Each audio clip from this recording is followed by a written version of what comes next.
Gülümseten Marifetler kanalıma hoş geldiniz. Öncelikle kanalıma abone değilseniz videolarımın altındaki kırmızı yazılı abone ol yazısına tıklayarak kanalıma abone olabilir ve örgülerimi, videolarımı her zaman sizler de takipte kalabilirsiniz. Bugünkü örgü anlatımında ise en pratik çorap patik modeli yapımını sizlerle paylaşacağım. Modelimiz 37 ve 38 ayak numarası için sayıları uyumludur.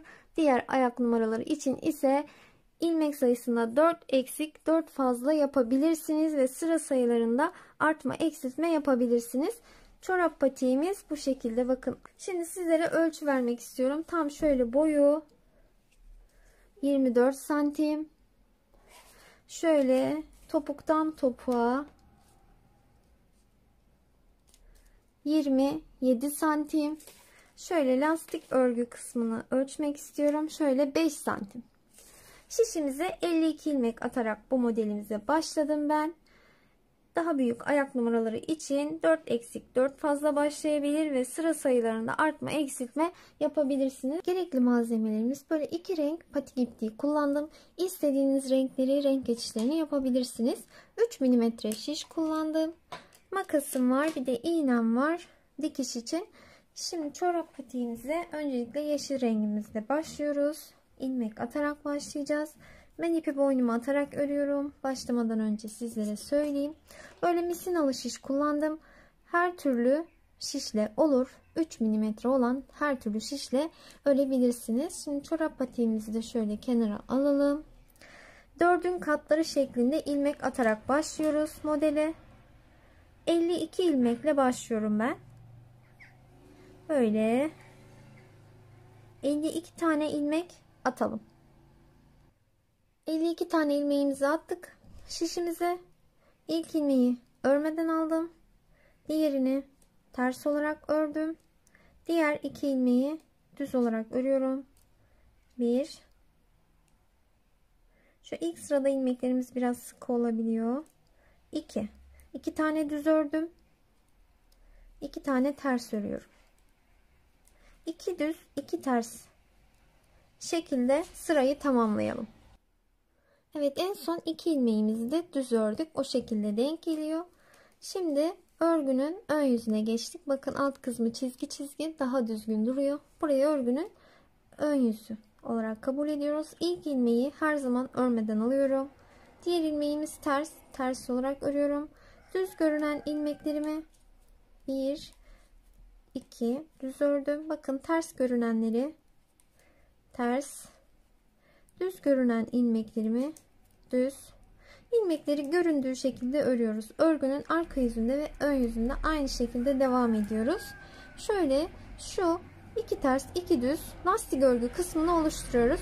Burayı istediğiniz uzunlukta örebilirsiniz. Bu şekilde örmeye devam edelim. Evet, lastik örgümüzü tamamladık. Bakın bu kadar bana yeterli geldiği için burada bıraktım. İstediğiniz kadar uzatabilirsiniz ya da kısaltabilirsiniz. Şu an örgümün ön yüzündeyim ve tüm ilmeklerimi ters olarak öreceğim. Artık lastik örgümü yapmıyorum. Bıraktım. Böyle ilmekleri örgünün arka yüzünde ve ters yüzünde ters olarak örelim. Böyle haroşa sırasını oluşturalım.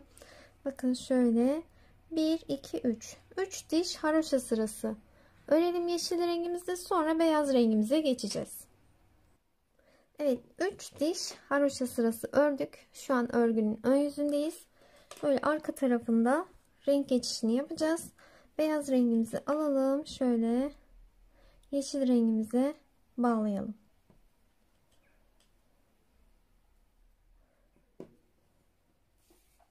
İplerimizi koparmadan ilerledim.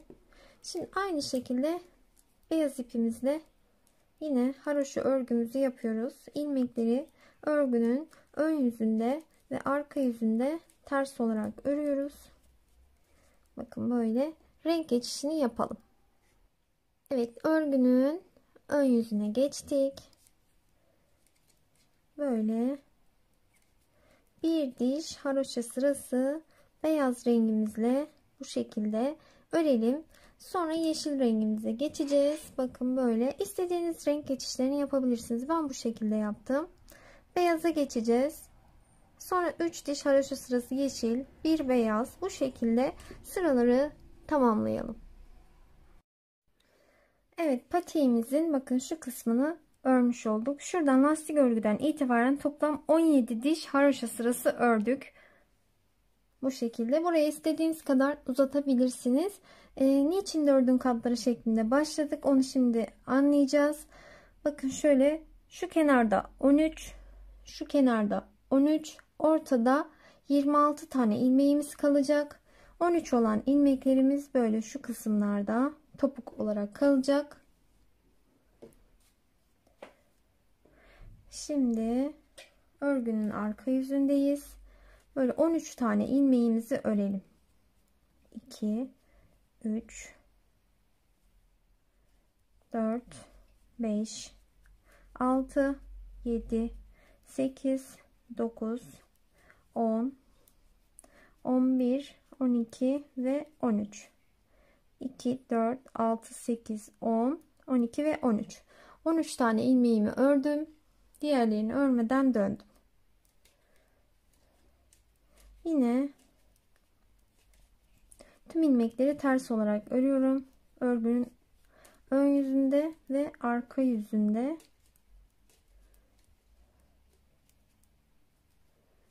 Bakın böyle. Sonrasında tekrar arkaya dönüyoruz. Böyle 13 tane ilmeği git gel yaparak öreceğiz.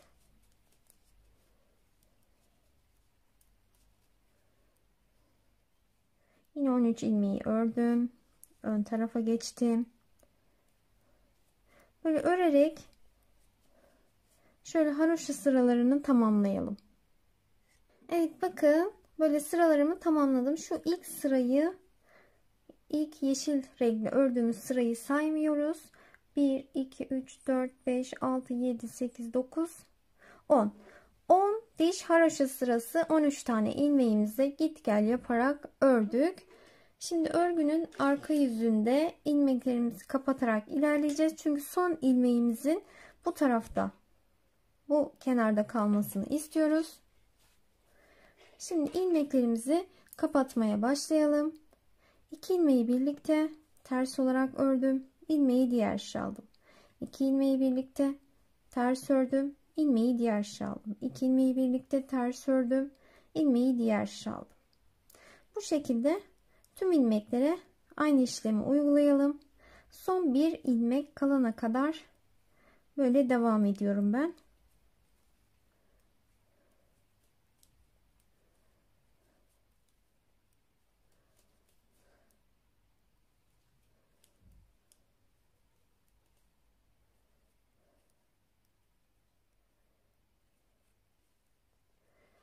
Evet, son ilmeğim kaldı. Bakın burada şişimde. Şimdi şu kenardan 10 tane ilmek çıkartacağız. Bir de bu ilmeğimiz var. 11 tane ilmek olacak. Bakın bu kenardan ilmek çıkartacağız.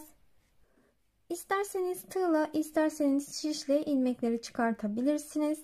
Ben bu şekilde yapıyorum. Bana daha kolay geliyor. Bakın tam şuradan dipten bir ilmek alıyoruz.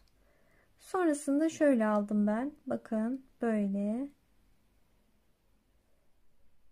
Böyle ilmeklerimizi alalım. Şöyle. Şimdi aldığımız ilmekleri sayalım. 2, 4, 6, 8, 10. Bir tane de bu şişimizde 11. 11 tane ilmeğimiz olmuş oldu. Şimdi böyle örmeye başlayalım.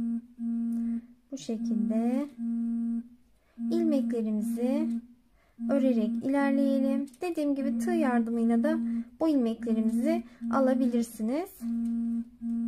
Şimdi bu şekilde sırayı örerek şöyle tamamlayalım.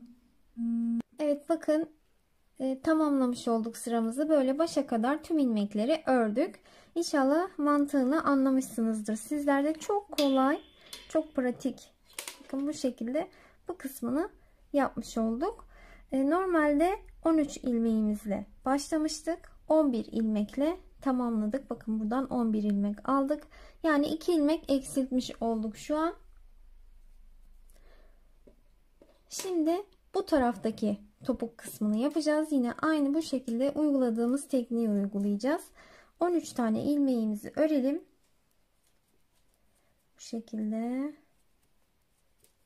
ilmeklerimizi örelim.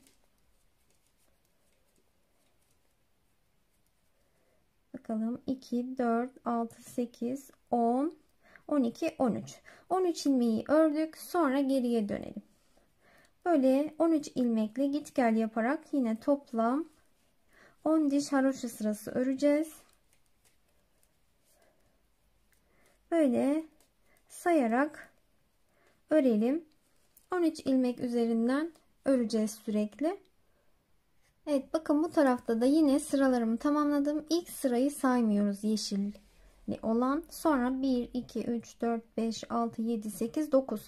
9 diş ördüm. Şimdi 10. sıramızı örerken ilmeklerimi de kapatarak ilerleyeceğim. Çünkü ilmeğimin bu tarafta kalmasını istiyorum. Tek ilmeğimin. Çünkü buradan diğer ilmeklerimi de alarak birleştirmiş olacağım. Şimdi ilmeklerimizi 9.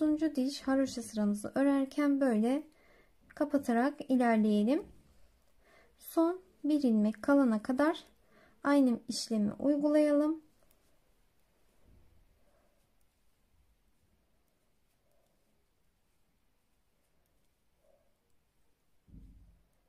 Sonrasında yine yanlardan 10 tane ilmeğimizi alacağız. Bir tane de şişimizde 11 tane ilmeğimiz olmuş olacak. Evet, bir ilmeğim kaldı bakın. Şimdi yine şişimle buradan ilmeklerimi alarak, bakın şu ortadan alalım bir tane, delik olmaması için. Sonrasında böyle ilmeklerimizi alarak şu şekilde şöyle kenardan alıyorum ben. Böyle alalım. Evet, yine 11 tane ilmeğimi de bu kenardan aldım. Başlangıçta 13 ilmeğim vardı. 2 ilmek buradan, 2 ilmek bu taraftan eksilttik. Şu an şişimde toplam 48 tane ilmeğim var. 52 idi, 4 ilmek çıkardık. 48 ilmekle bundan sonra devam edeceğiz. Şu kısmını öreceğiz patiğimizin. Böyle istediğiniz renk geçişlerini yapabilirsiniz. Ben bu şekilde yaptım. Sizler nasıl istiyorsanız o şekilde örebilirsiniz. Düz de yapabilirsiniz. Böyle karışık da yapabilirsiniz. Şimdi yine ilmekleri önde ve arkada ters olarak örelim. Yani haroşa örgüyü oluşturarak sıraları tamamlayalım. En son yine sıra sayısını sizlere vereceğim. Evet, bakın ben sıralarımızı tamamladım. Şimdi şuradan, bakın şu topuktan itibaren şöyle sıralarımı sayacağım. Bakın 2 tane yeşil sıramız var. 1, 2, 3, 4, 5, 6, 7, 8, 9, 10, 11, 12, 13, 14, 15, 16, 17, 18, 19, 20, 21, 22, 23, 24, 25, 26, 27, 28, 29, 30, 31. 31 diş haroşa sırası örmüşüz. Dediğim gibi renk geçişlerini istediğiniz şekilde yapabilirsiniz bu sıralarımızda. Şimdi bu sıramızı örerken İlk ilmeği örmeden aldım. Diğer iki ilmeği ikisini birlikte ters olarak ördüm. Diğer iki ilmeği ikisini birlikte ters olarak örüyorum. Bakın 2 ilmeği ters olarak örüyorum. Böyle ilmekleri 2 2 örerek sırayı tamamlayalım. Evet, ilmekleri 2 2 örerek sırayı tamamladık. Şimdi örgünün arka yüzüne geçiyoruz. Burada şimdi ilmekleri ters olarak örelim ve ön yüze geçelim. Evet, çorap patiğimizin ön tarafına geldik. Şimdi tüm ilmekleri örerek kapatıyoruz ve çorap patiğimizi bitiriyoruz. Bakın 2 ilmeği birlikte ters olarak ördüm. İlmeği diğer şişe aldım. 2 ilmeği birlikte ters olarak ördüm. İlmeği diğer şişe aldım. Böyle ilmekleri son bir ilmek kalana kadar kapatıp bitirelim. Evet, son bir ilmeğimiz kaldı. Onu da 2 kez daha ördüm. Şimdi ipimi şöyle uzun kesiyorum ve dikiş için kullanacağım. Şöyle bu şekilde çorap patiğimizi bitirmiş olduk. Bakın böyle.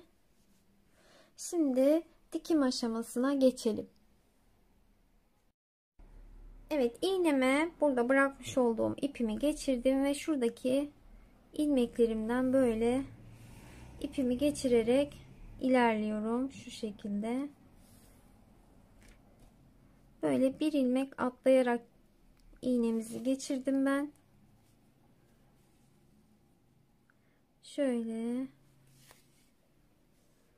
bakın, şuralarda şöyle ilmeklerimiz var. Böyle atlaya atlaya diğer uç kısma kadar gelelim. Evet, dikişimizi tamamladım şu uç kısma kadar. Sonrasında böyle bir, bakın şöyle bir büzme işlemi yapıyoruz. Böyle. Sonrasında şöyle orta kısmından dikebiliriz. Burası bakın patik çorabımızın ters kısmı. Şöyle delikli bir kısım oluşmasın diye böyle benim gibi siz de dikebilirsiniz. İster dikebilirsiniz, isterseniz dikmeyebilirsiniz. Şöyle. Sonrasında böyle ben bakın şu içteki ilmekleri karşılıklı alarak dikiyorum. Şöyle. Bu şekilde. Böyle dikerek ilerleyelim. Tam şu kısma kadar dikelim.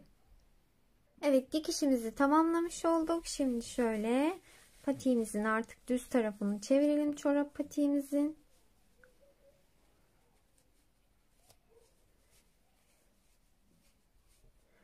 Bakın bu şekilde.